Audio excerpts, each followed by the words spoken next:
Hello, प्यारे दर्शकों. My name is Kanishka Badoni and welcome to Gehu Talkies, the official podcast channel of Graphic Era Hill University, brought to you by the Department of Media and Mass Communication. तो आज हम अपनी series no your faculties को continue करते हुए बुलाना चाहते हैं मेरे फेवरेट डॉक्यूमेंट्री के सर, और जिनको हम सीक्रेटली सैंडी सर बोलते हैं, assistant professor mister Sandeep Bhatt. Welcome sir. Thank you Kanishka. Welcome to GEHU talkies. हमेशा आप कैमरे के पीछे रहते हैं, हमारी हेल्प करते हैं, बट टुडे यूर सिटिंग. आपको कैसा लग रहा है? जैसा आप कह रही थी, हमेशा मैं कैमरे के पीछे रहता हूँ, ठीक है, और अभी कैमरे के सामने हूँ. तो कई बार जैसे मैं बताता भी हूँ कि दुनिया का अगर हम कहें कोई पावरफुल टूल है तो कैमरा, वेपन्स जिसको क्या देते हैं कैमरा, ठीक है. कैमरा क्योंकि कभी झूठ नहीं बोलता.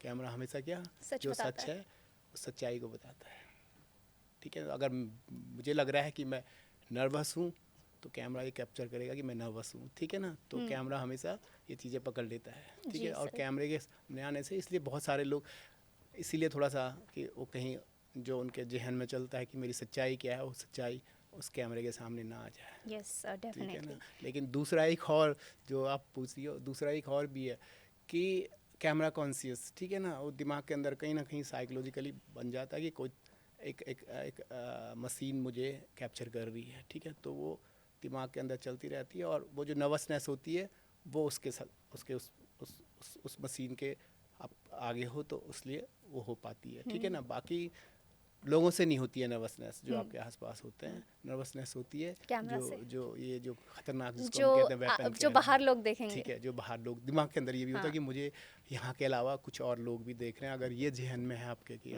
ऐसा कुछ होने वाला है, ठीक है ना. तो ये मास कम्युनिकेशन की एक सबसे बड़ी जो जिसको कह सकते हैं एक ताकत भी है, पावर भी है एक तरीके से, ठीक है. कि आप अगर कैमरे के सामने हो तो आप जो कहोगे वो सच कहोगे, क्योंकि आपको पता है कि आपको केवल जिनके सामने आप बात कर रहे हैं वही नहीं देख रहे हैं, वही नहीं सुन रहे हैं, आपको बहुत सारे लोग आपको सुन रहे हैं और देख रहे हैं. Yes sir. सर आपने कैमरे के बारे में इतना बोला, but let me aware our audience about your educational background, which is BSc in Geology, BA in Geography, MA in Journalism and Mass Communication and Diploma in Electronic Media.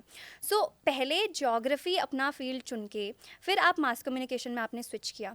Sir इतनी सारी degrees होने के बावजूद Y documentaries?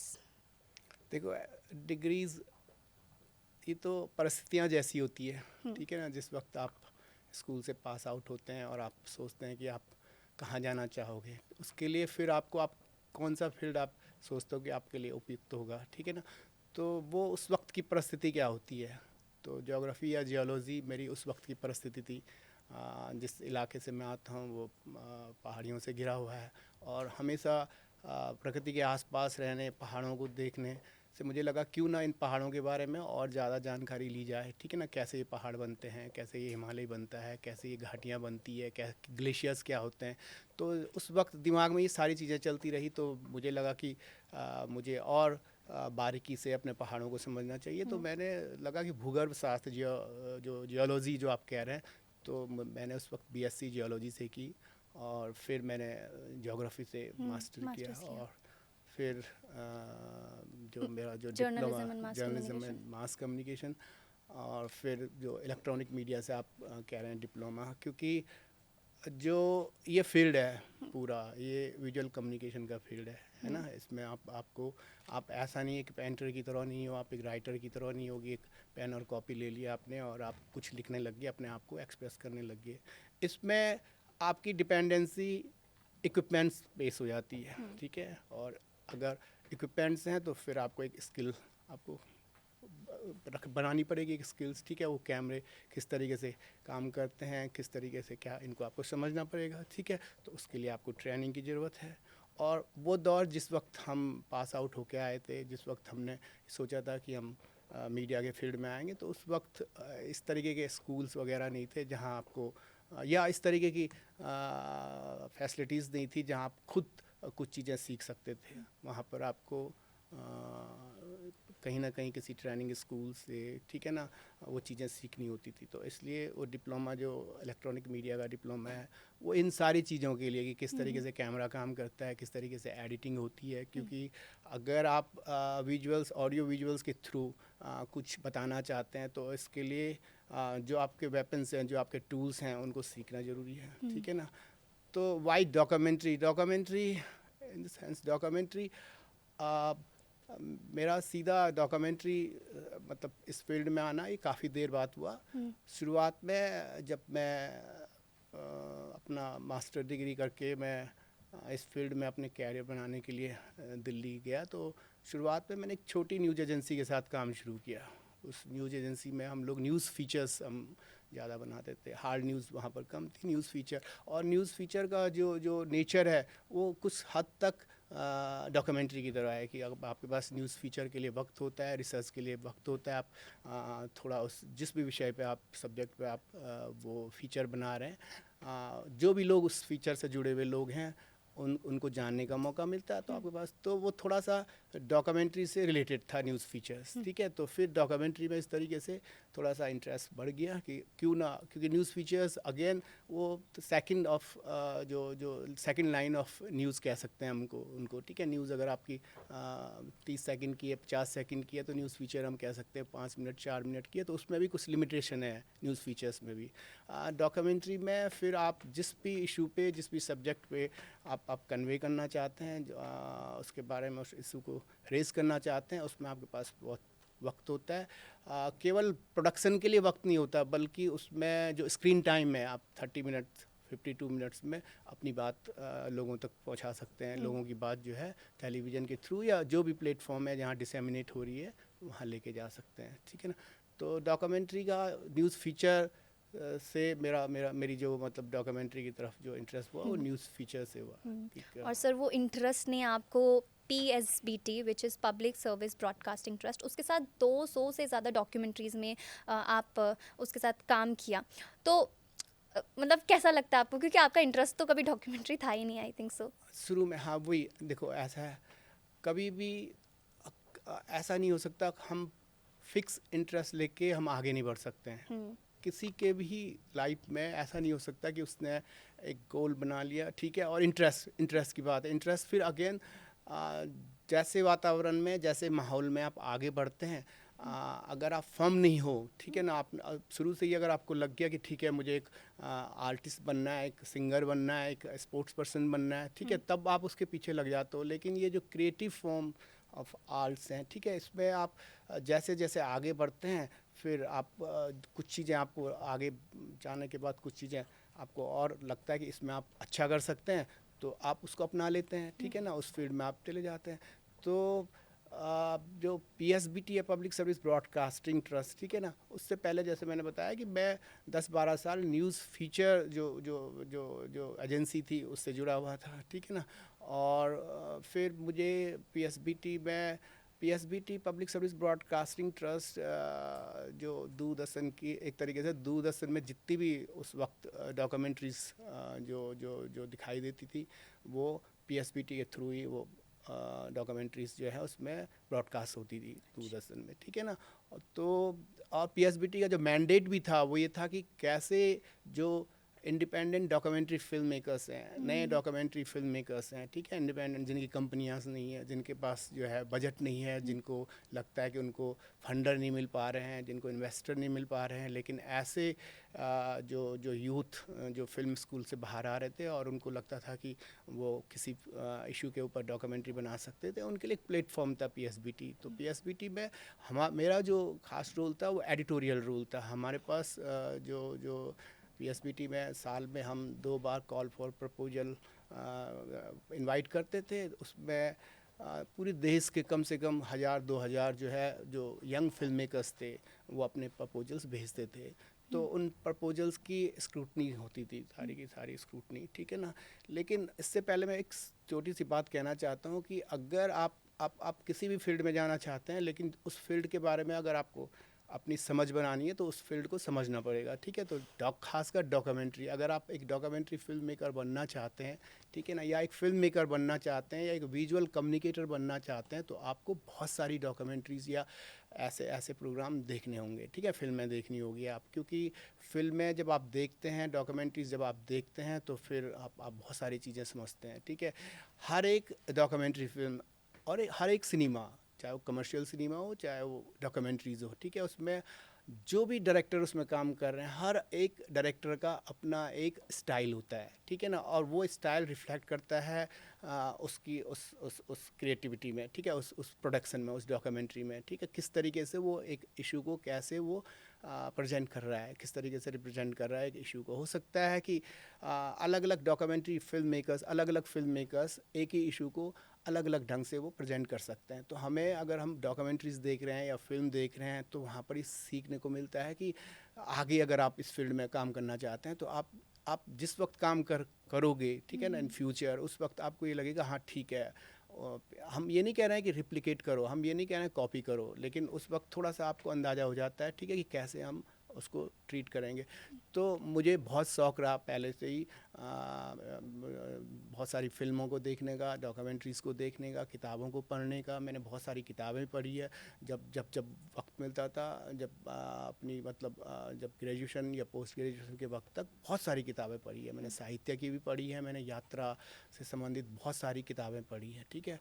और मैं मेरा ये रहा कि मैं ट्रैकिंग वगैरह, ठीक है, घूमने में भी, क्योंकि ज्योग्राफी मेरा अपना सब्जेक्ट था और हमारे आसपास बहुत सारी ऐसी अननोन प्लेसेस थे, अनएक्सप्लोर प्लेसेस थे, जिनके बारे में लोग बहुत कम जानते थे। तो हमने, जिस वक्त हम अपनी यूनिवर्सिटी में थे, उस वक्त ही हमने अपना एक ग्रुप बनाया हुआ था वहाँ पर, अल्पाइन एडवेंचर कैंप करके। तो हम एक्सप्लोरेशन हमारे दिमाग के अंदर रहता था कि किसी नई जगह हम विजिट करें। हम ऐसे रूटीन वाले बद्रीनाथ केदारनाथ को छोड़ के, जहाँ लोगों को पता, लेकिन हम ऐसे एक्सप्लोर करते थे नई जगह को, ठीक है।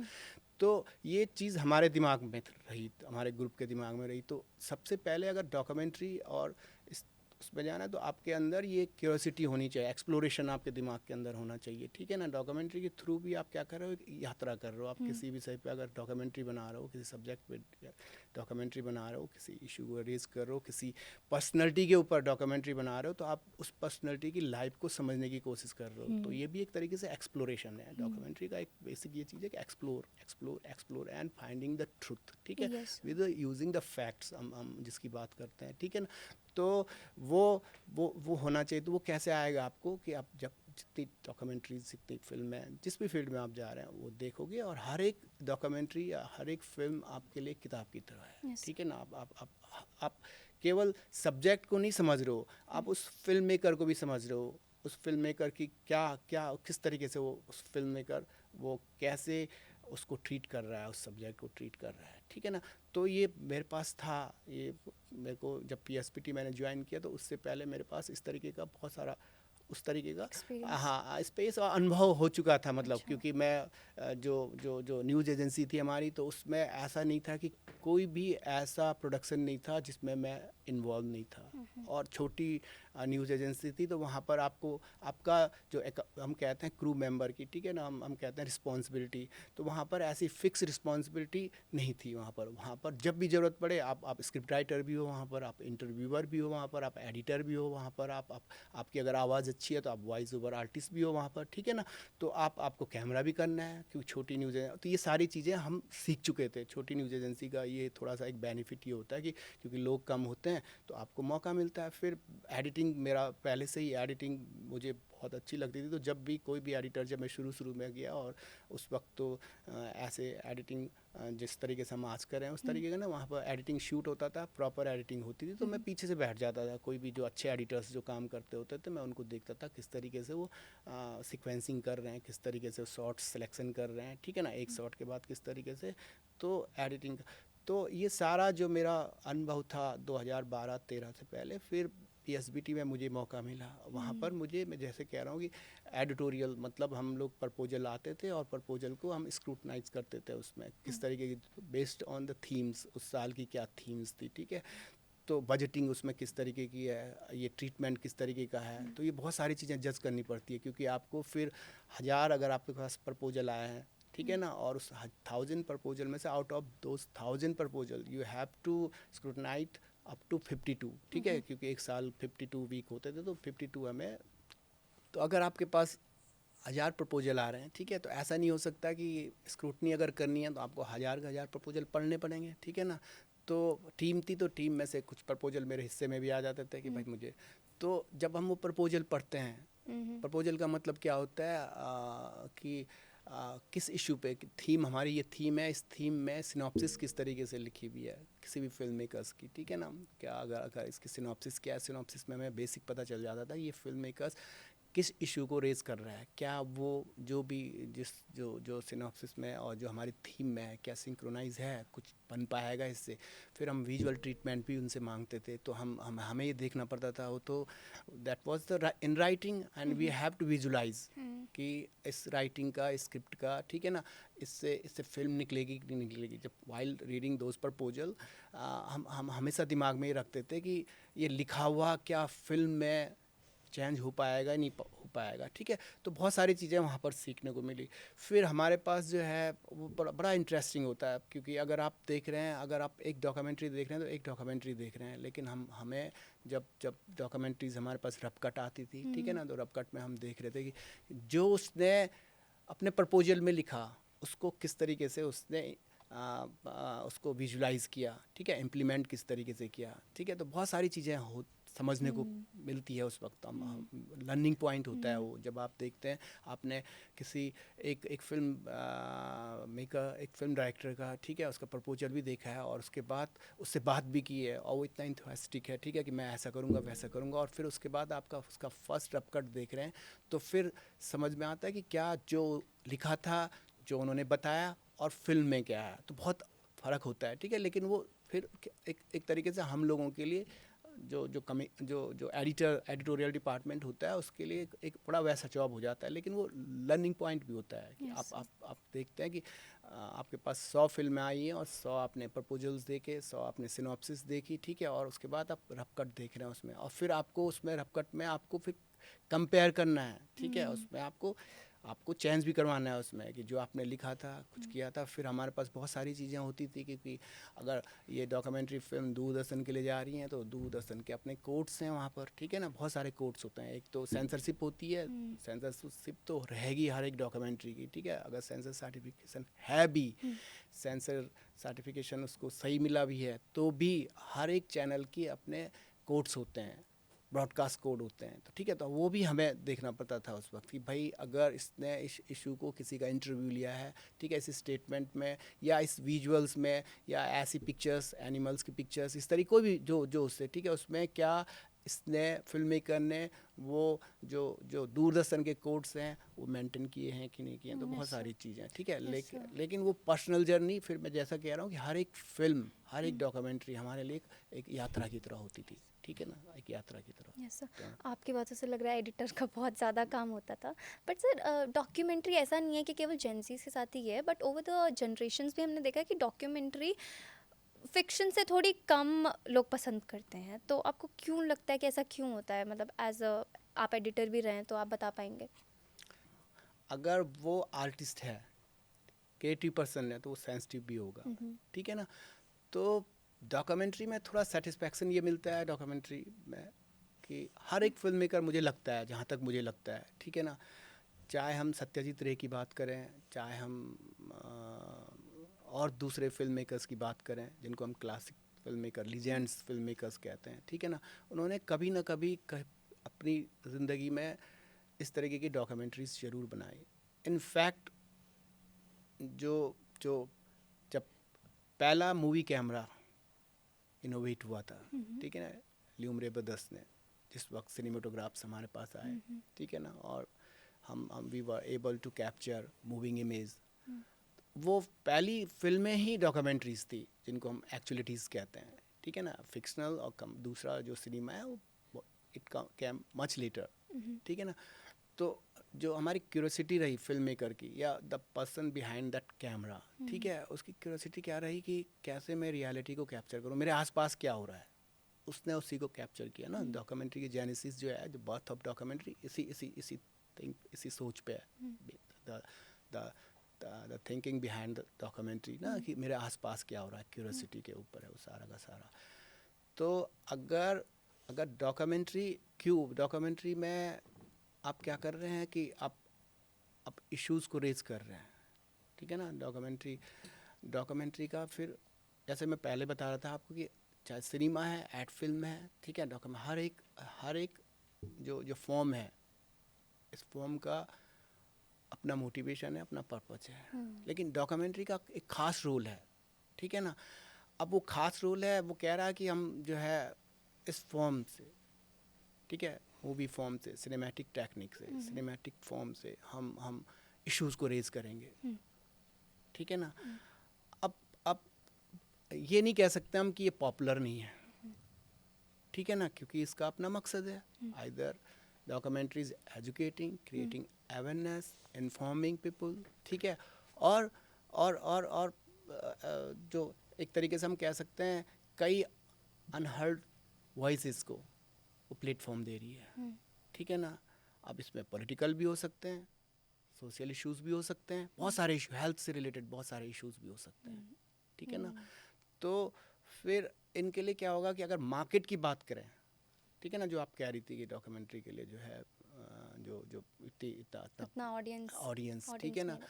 तो ये फिर ये है कि इसका मार्केट क्या है। तो लेकिन डॉक्यूमेंट्री फिल्म मेकर्स को पता है मेरे टारगेट ग्रुप कौन है, मेरे टारगेट ऑडियंस कौन है। लेकिन बहुत मज़ेदार बात भी है, ठीक है ना, ये हम कह रहे हैं, ठीक है, अगर आपने पहले ही टारगेट ग्रुप फिक्स कर लिया, क्लाइंट ने कहा कि ये टारगेट ग्रुप है, ठीक है, चैनल ने कहा ये टारगेट ग्रुप है, तो फिर आपको ऑडियंस उसी जॉनरा के हिसाब से मिलेगी।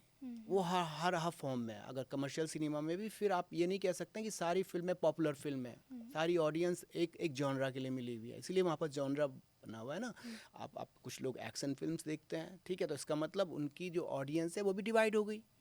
रोमांटिक्स जो देख रहे हैं या हॉरर मूवीज़ जो देख रहे हैं, ठीक है ना, ड्रामा जो देख रहे हैं, तो उनकी ऑडियंस भी ऐसी बहुत कम फिल्म है, चाहे वो वर्ल्ड सिनेमा की बहुत कम फिल्म है जिनके लिए जो एबल है सारी ऑडियंस को कैच करने के लिए। तो वहाँ भी सेग्रीगेशन है। और डॉक्यूमेंट्री भी हम कह सकते हैं कि सिनेमा का एक जॉनरा है, ठीक है ना, तो इसके अपने स्पेसिफिक ऑडियंस है, इसके अपने टारगेट ऑडियंस है, ठीक है ना। लेकिन बहुत सारी डॉक्यूमेंट्रीज़ अगर हम बात करें, ठीक है, अगर आप डॉक्यूमेंट्री को कैसे प्रेजेंट कर रहे हो, at all this is again a form of cinema art, ठीक है। अगर आप उसमें सिनेमैटिक टेक्निक्स, ठीक है ना, जैसे जिसको हम father of documentary film making कहते हैं, डॉक्यूमेंट्री फिल्म्स कहते हैं, जॉन गैरिसन, ठीक है, उन्होंने डिफाइन किया है डॉक्यूमेंट्री को, creative treatment of reality. Facts होने चाहिए, रियलिटी होनी चाहिए, लेकिन फिर सिनेमा का इनपुट भी होना चाहिए, वो आर्ट भी होना चाहिए, वो क्रिएटिविटी भी होनी चाहिए, एस्थेटिक्स होने चाहिए, एडिटिंग होनी चाहिए, सारी थ्योरीज अगर वो आप अप्लाई कर रहे हैं तो मतलब ऐसा हो ही नहीं सकता कि आपको ऑडियंस ना मिले। और ये प्रूफ भी हुआ है, बहुत सारे इंडियन डॉक्यूमेंट्री फिल्म मेकर्स हैं, वर्ल्ड के डॉक्यूमेंट्री फिल्म मेकर्स हैं जिनकी ऐसी डॉक्यूमेंट्री है जो थिएटर में रिलीज़ होती है, ठीक है।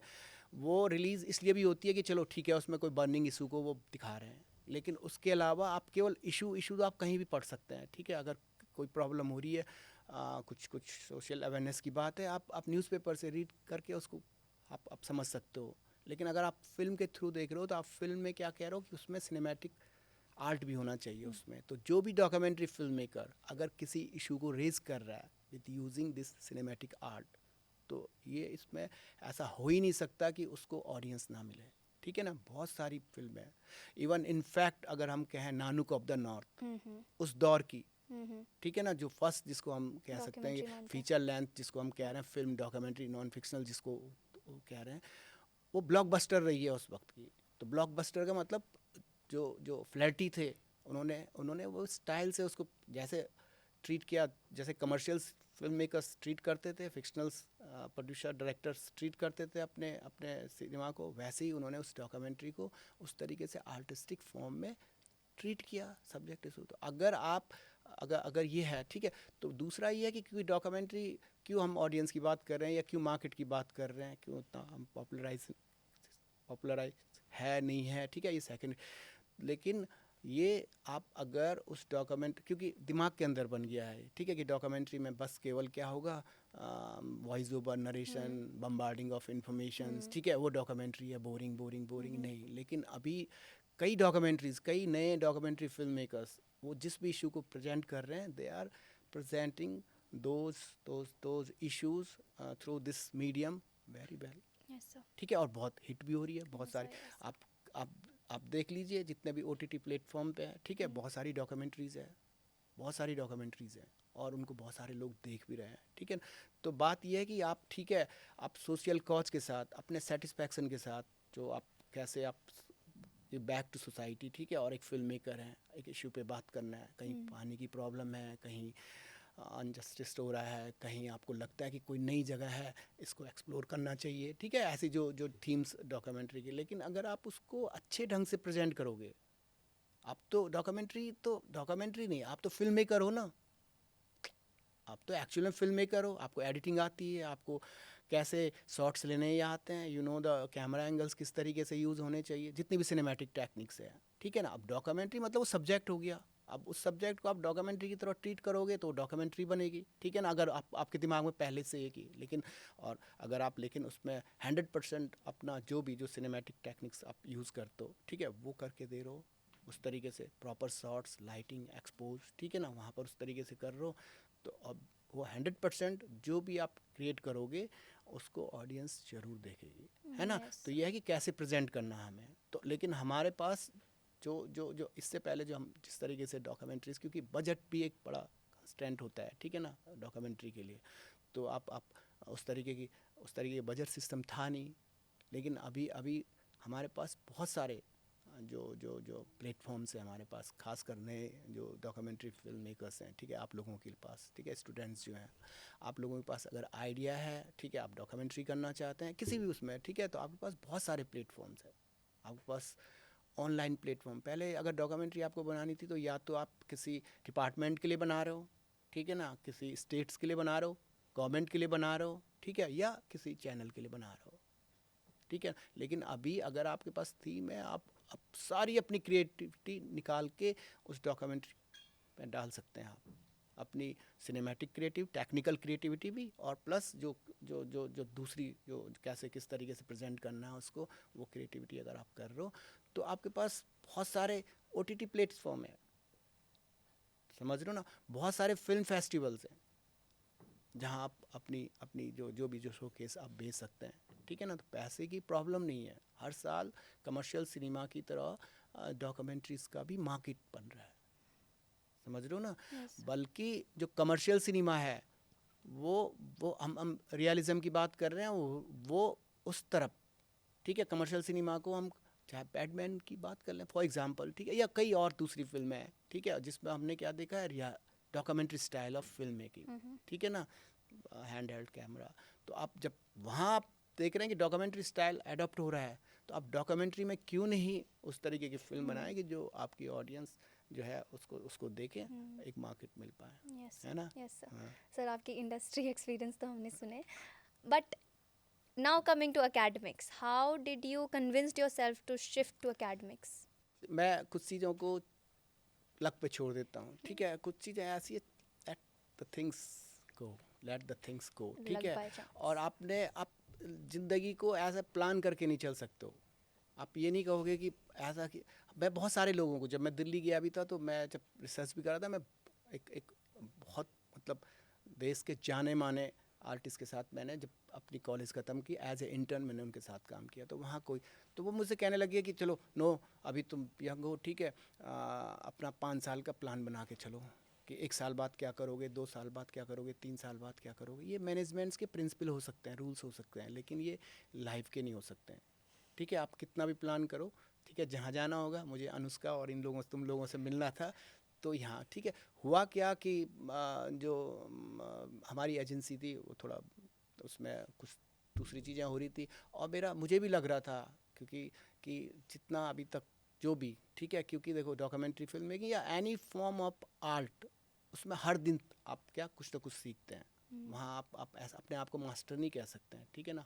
मास्टर या मास्टर फिल्म मेकर या लीजेंड जो भी हम उसको कहते हैं, जब बात में वो रहते नहीं हैं और उनके क्रिएशन को हम देखते हैं तब हम कैटेगराइज करते हैं, उसको क्लासीफाई करते हैं। लेकिन कभी भी, चाहे कुरोसावा हो, चाहे सत्यजीत रे हो, गुरुदत्त हो, उन्होंने अपनी, जब तक वो काम करते रहे, कभी भी उन्होंने अपने आप को मास्टर नहीं कहा। ठीक है, मास्टर हम कहते हैं जो उनसे सीखते हैं कि वो मास्टर थे, क्लासिक फिल्म मेकर्स थे। ठीक है, तो ये फील्ड ऐसा है जो जो जो ऑडियो विजुअल्स, ठीक है, ऑडियो विजुअल का फील्ड, ठीक है, उसमें आप हमेशा कुछ ना कुछ सीखते रहते हैं। ठीक है, तो फिर एक पॉइंट तो ये आता है कि ठीक है, कुछ ऐसा टर्निंग पॉइंट आया, ठीक है, कि जितना कुछ सीखा है, ठीक है, किस तरीके से हम इसको कहाँ और कहाँ दूसरों को कैसे दे सकते हैं। ठीक है, सडनली ऐसा ऑफर आया, ठीक है, तो फिर मैं यहाँ एकेडमिक में आया। ठीक है ना, तो ये हो गया बस। हाँ हो गया, लेकिन एकेडमिक जर्नी फिर इतनी आसान नहीं थी, फिल्म मेकिंग से ज़्यादा। मैं यही पूछने वाली हाँ थी आपका हाँ कि आपका हाँ, ठीक है, फेवरेट पार्ट ऑफ बीइंग ठीक अ है, ठीक है, टीचर। ठीक है, जैसे ही सोचो, उससे पहले